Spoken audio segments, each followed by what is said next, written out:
ጤና ይስጥልን እንዴት ናችሁ? የተከበራችሁ የፖድካስቱ ቤተሰቦች በያላችሁበት ሰላም እንድትሆኑ ምኞቴ ነው።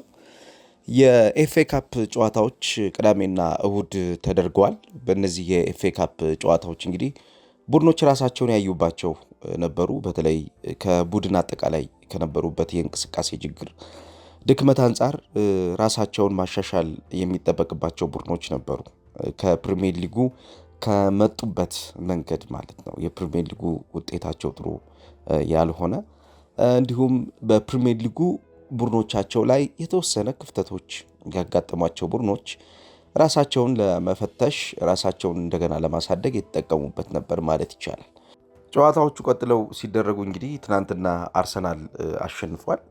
አርሰናል ድል ያደረገው በጨዋታ እንቅስቃሴ ብልጫም ጭምር ነው። በተለይ ጨዋታውን ለመቆጣጠር የሄደበት መንገድ ለአርሰናሎች ዊጋን አትሌቲክን ሲያሸንፉ ከፕሪሚየር ሊጉ ጨዋታዎች ውስጥ የጎደሏቸውን ነገር ያገኙበት ነበር ማለት ይቻላል። በተለይ የ10 ቁጥር ሚና ለአርሰናል ከመፍጠር ጋር በተያያዘ የቡድኑን አጠቃላይ ኮኔክት ከማድረግ ጋር በተያያዘ ወደ ማጥቃት እንቅስቃሴ የሚደረገውን ወደ መከላከል አደረጃጀት የሚመጣውን ሀሳብ ከማፍታታት ጋር በተያያዘ አርሰናል የተወሰኑ ክፍተቶች ነበሩበት። በተለይ የኤቤሬቺ ኤዜ እንቅስቃሴ ሚኬል አርቴታንም ሆነ የአርሰናል ደጋፊዎችን አላስደሰተም ነበር። በትናንትናው የዊገን ድል ግን አርሰናል በኤቤሬቺ ኤዜ ምን አይነት እገዛ ሊያገኝ እንደሚችል ፐርፎርም ያደረገበት ምሽት ነበረ።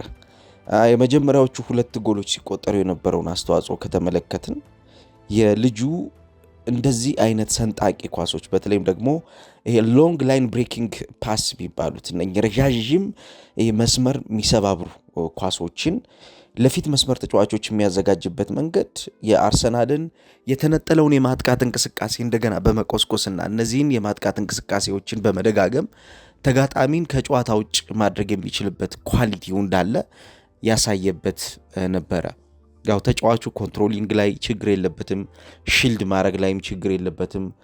በእያንዳንዱ የጨዋታ እንቅስቃሴ ብሬክ አድርጎ እንቅስቃሴዎቹን አሸንፎ ወደፊት መሄድ ይችላልና ይህን ኳሊቲ እንግዲህ አግኝቶታል ትናንት አርሰናል። ያው የቲሙ ስታንዳርድ ምንም እንኳ የፕሪሚየር ሊግ ቡድን ባይሆንም ዊገን በእንቅስቃሴ ግን የሰጠው ነገር በሜዳ ላይ የሰጠው ነገር ግን የሚያድግ ከሆነ በተለይ በቀጣዮቹ የፕሪሚየር ሊግ የቻምፒየንስ ሊግ ጨዋታዎች ላይ ኤቤሬቺ ኤዜ ለቡድኑ ሊሰጥ የሚችለው ነገር ጥሩ ይሆናል ተብሎ ይጠበቃል። ያው እንደምታውቁት ኤቤሬቺ ኤዜ በእግር ኳስ ካለው አቅም አንጻር ማቭሪክ ታለንት ነው የሚባለው።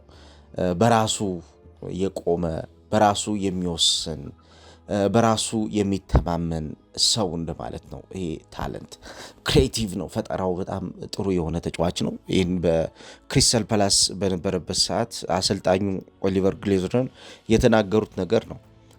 የሱ የጨዋታ ሚና በቡድናችን የፈጠራ እድገት ውስጥ በቀላሉ የሚተነተን አይደለም፣ ከፍተኛ የሆነ ጫና የሚያሳድር ተጫዋች ነው። የእሱ አለመኖር በራሱ በቡድናችን ውስጥ የሚያመጣው ጉድለት ከባድ ነው የሚል አስተያየት ሰጥተው እንደነበረ ይታወሳል። ከአርሰናል ጋር ውል ከማሰሩ በፊትና ወደ አርሰናል መጥቶ ለአርሰናል ከመጫወቱ በፊት ማለት ነው።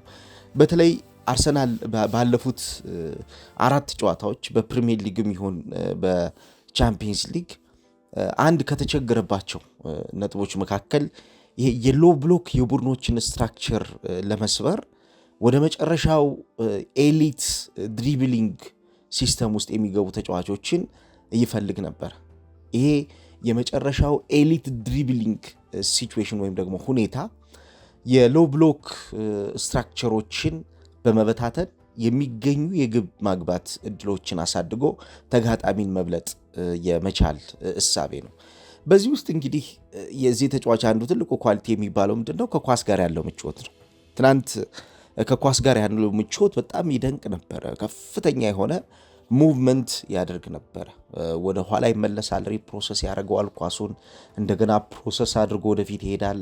በሁለቱ ሀሳቦች መካከል ያለው የተጫዋቹ አቅም እንዲሁ በቀላሉ የሚተነተን አልነበረም። ምክንያቱም ሁለቱንም ነገሮች ኦፕሬት ለማድረግ ያው እንደምታውቁት የተከበራችሁ አድማጮች የተጫዋች ኳሊቲ ቤዚክ ነገር ነው። ለድርድር የሚቀርብ አይደለም። አንድ ተጫዋች በእንቅስቃሴ የተሻለ የጨዋታ ብልጫና ሚና እንዲኖረው የሚሰራውን ነገር በሚገባ የሚያሳድግ መሆን ይኖርበታል። የሚሰራውን ነገር በሚገባ ጥራት ያለው ማድረግ ይኖርበታል እና የተጫዋቹ ከኳስ ጋር የነበረው ምቾት፣ ሽግግሮቹ፣ አፈጻጸሙ ከቡድን ጓደኞቹ ጋር ሊንክ የሚያደርግበት መንገድ ቅድም ያልኳችሁን ማቭሪክ ያልኳችሁን ሐሳብ የሚያሳይ ነው።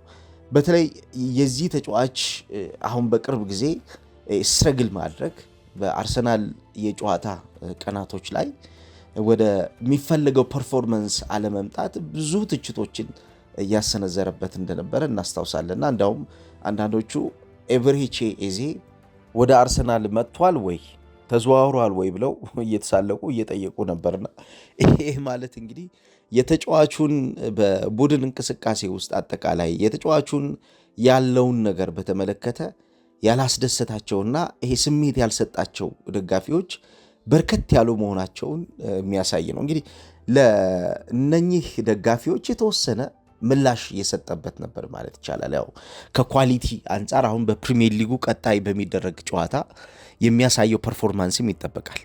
ግን ትናንትና ከተመለከትነው ፐርፎርማንስ አንጻር ይሄ ማይንድ ሬዲነስ ላይ በተለይም ደግሞ የአእምሮ ዝግጁነት ላይ ከአእምሮ ጋር እየታገለ የቆየባቸው ችግሮች እንደነበሩበት ግን በግልጽ ማንሳት ይቻላል። ኤቨሬቺ ኤዜ በተለይ ጫናዎች አሉ። አሁን የሚጠበቀው ጫና አለ፣ ኤክስፔክት የሚደረገው ጫና ይኖራል። እንደገና ሜዳ ላይ ደግሞ ፐርፎርም ለማድረግ የሚያስበው ነገር በእንቅስቃሴ ቀላል ሆኖ አለማግኘቱም ሌላው የሚፈጥርበት የሱ ጎንዮሽ ጫና ነው። ግን በተለይ የዚህ ተጫዋች ኤሊት ድሪብለር መሆን እንደገና ኢምፖሴሽን ላይ ኢንቴሊጀንት ከሚባሉ ተጫዋቾች መካከል አንዱ ከመሆኑ አንጻር አርሰናል በጫና ውስጥ ሆኖ ይህን ተጫዋች በተሻለ የጨዋታ ፉክክር ውስጥ እንዲቆይ ማዘጋጀቱን ራሱን ማሳደጉን እንዲገፋበት መወትወቱ አይቀርም። ያው አሰልጣኝ ሚኬል አርቴታ በተደጋጋሚ ጋዜጠኞች ጥያቄ ጠይቀውት ነበረ ከወቅታዊ ፐርፎርማንሱ ጋር በተያያዘ ምንድነው የጎደለው የሚል ጥያቄ ጠይቀውት ነበር።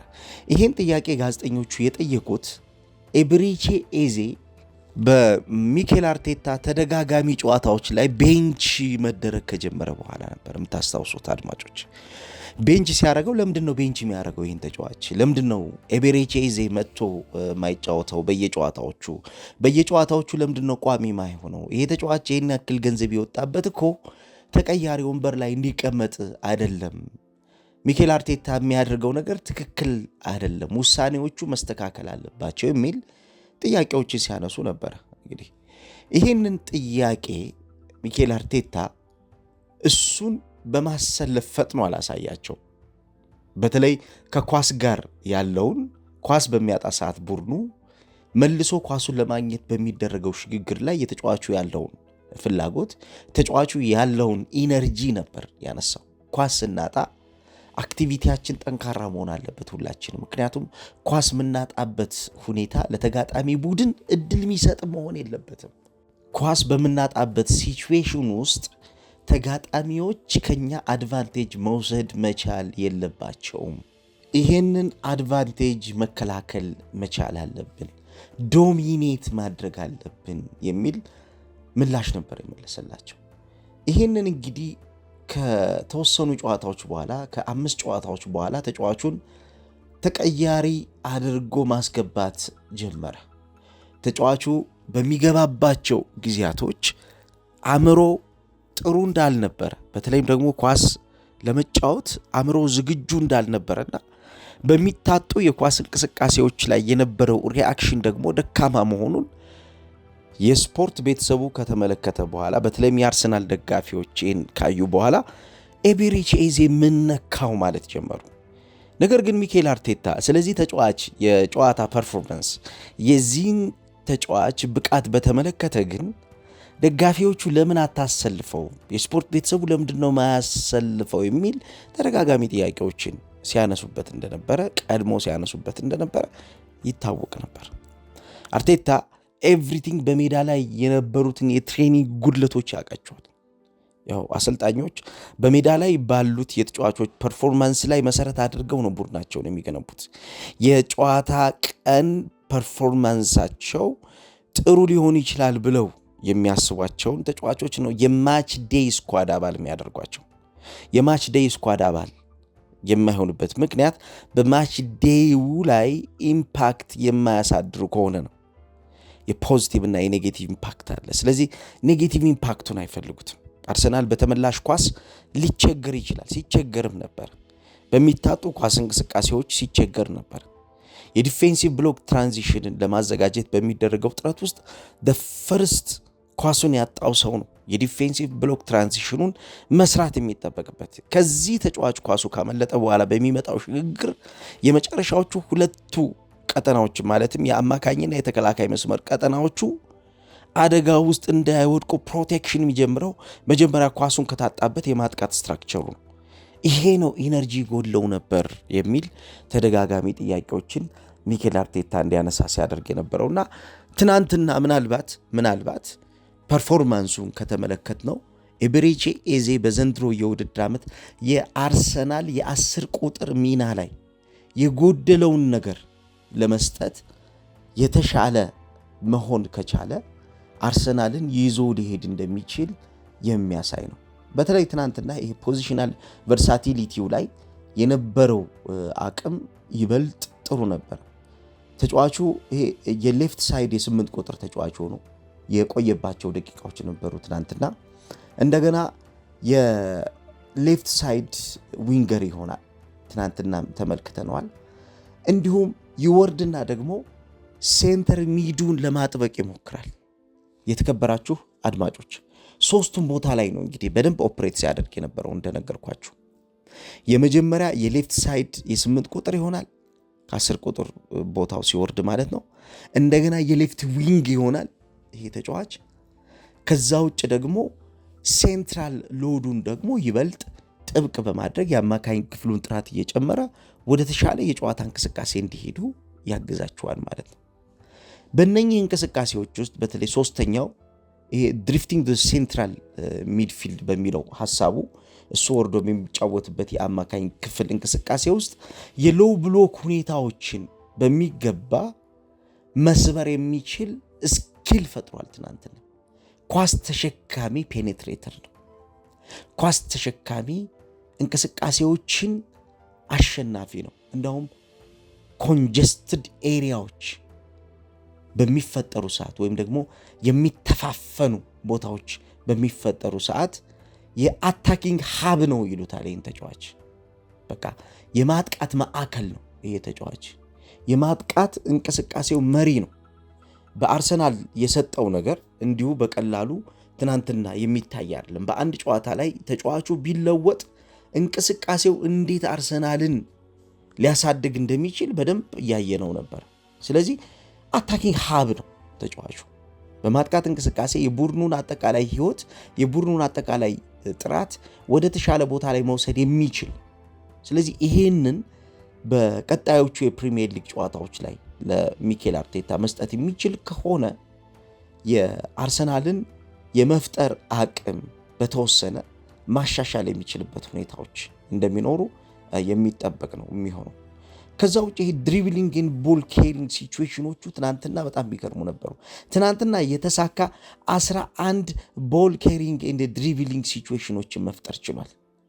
በነገራችን ላይ በዓለማችን ውስጥ ከሚገኙት የቦል ኬሪንግ ዲፌንደሮች መካከል በተለይም ደግሞ በጣም ውጤታማ ከሚባሉት ተጫዋቾች መካከል አንዱ ነው ይሄ ተጫዋች ቶፕ 10 ከሚባሉት ከመቶዎቹ ቶፕ 10 ከሚባሉት ውስጥ አንዱ ነው። በተለይ ይሄ ሴፓሬሽን አታክ ላይ የእንቅስቃሴውን ወሳኝ የሚባለው የመበታተንና እንቅስቃሴን በብቻ ለማጥቃት በሚደረገው ሽግግሮች ውስጥ ወሳኙን የሚባለውን ነገር ማድረግ የሚችል ተጫዋች ነው።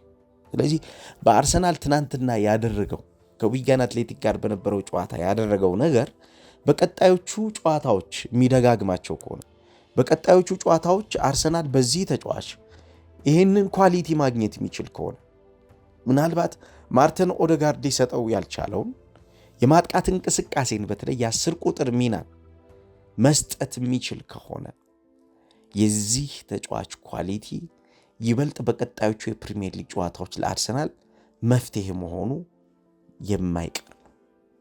ስለዚህ ሚኬል አርቴታ እረፍት የሚያገኝበትን የፕሪሚየር ሊግ እና እንዲሁም ደግሞ የቻምፒየንስ ሊግ ቀጣይ ጨዋታዎችን ያሳልፋል ማለት ነው።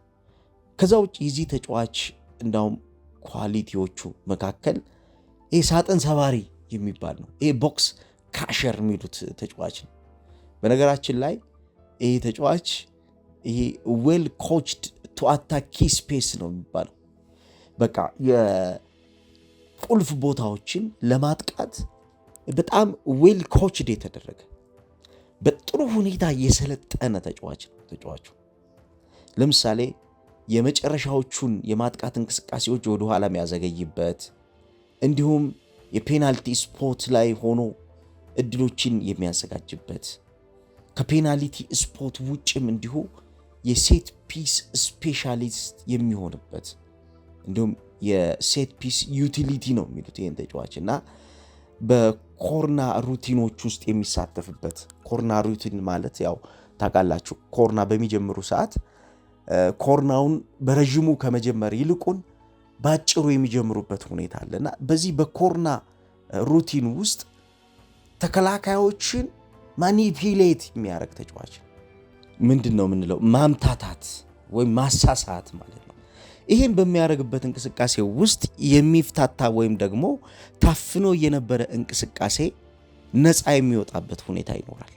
ኳሶች አብዛኛውን ጊዜ ከቀጥተኛ የኳስ የአጀማመር መንገድ በተረፈ ቀጥተኛ ባልሆነ መንገድ በአጭር የኳስ ንክኪዎች እንዲጀምሩ የሚደረግበት መንገድ አለ። እነዚህ ቀጥተኛ ባልሆነ መንገድ በአጭር ንክኪዎች እንዲጀምሩ የሚደረግበት መንገድ በተለይም ደግሞ ከኳሱ መሰረታዊ ከሚባለው የማጥቃት እሳቤ አንጻር ለተጋጣሚ በጣም አስቸጋሪ ነው። ምክንያቱም ተጋጣሚ የሚያጠቃውን ቡድን ለመቆጣጠር አንግሎች ይበዙበታል። ለምሳሌ አንድ የማዕዘን ምት ከሆነ አንድ አንግል ነው ያለው። የኳሱ እንቅስቃሴ ግን በአጭር ንክኪዎች የሚጀምር ከሆነ የሚከላከለው ቡድን አንግሎቹ ይሰፉበታል። 3 ወይም ደግሞ 4 ተጫዋቾች ኳሱን ተቀብለው ወደ መጨረሻው የማጥቃት ሳጥን ውስጥ ሊመጡ ይችላሉ።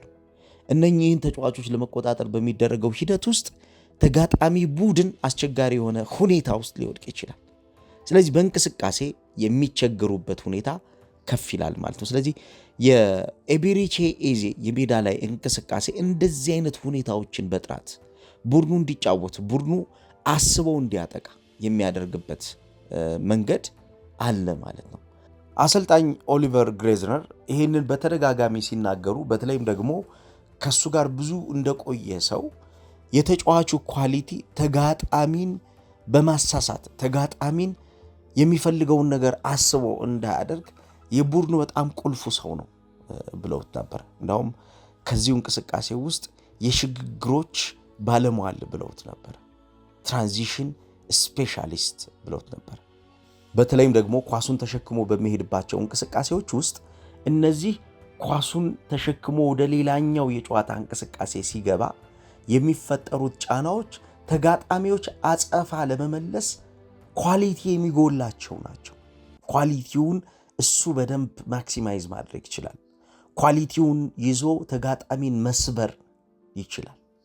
የዲፌንሲቭ ስትራክቸሩን ክራክ ማድረግ ይችላል። መሰንጠቅ ይችላል። መሰባበር ይችላል። ይሄ ነው የአማካኝ ክፍል የ10 ቁጥር ሚና ላይ ያሉ ተጫዋቾች አብዛኛውን ጊዜ የተሻለ እንዲሆኑ የሚፈለግበት መንገድ። እንደ ኤቤሬቺ ኤዜ አይነት ተጫዋቾች የተሻለ ፐርፎርም ማድረግ እንዲችሉ የሚፈለግበት ምክንያት ይሄ ነው። ምክንያቱም እነዚህ ተጫዋቾች ፐርፎርም ባደረጉ ቁጥር ቡድኖቻቸው የገቡበት ጫና ላይ ቡድኖቻቸው የታፈኑበት ጫናዎች ላይ ሊወጡ የሚችሉበት እድል ስላለ ማለት ነው። ትናንትና አሁን 1-1 አግሬሲቭ ሃይ ፕሬሲንግ ላይ አርሰናል ሲቸገርበት የነበረው ለምሳሌ በብሬንፎርዱ ጨዋታ አንዱ ሲቸገርበት የነበረው ነገር ምንድነው? ይህ ሃይ ፕሬሲንግ ላይ በ1-1 አሸንፎ ለመሄድ አዳፕሽን ይፈልግ ነበር፣ መላመድ ይፈልግ ነበር። ይሄን መደጋገም ይፈልግ ነበርና ይሄንን ኤቤሬቺ ኤዜ በተደጋጋሚ ሲያደርግ ነበር። ፊዚካል ፕሬዘንስ አለው። እንዲሁም ደግሞ ቲሙን ስፔሱን እንዴት መጠቀም እንዳለበት ያውቃል። ከዛ ውጭ በእያንዳንዱ እንቅስቃሴ ውስጥ አንግሎችን ለመፍጠር ወጣ ገባ የማለት ሽግግሮችን ሲፈጽም እንመለከታለን።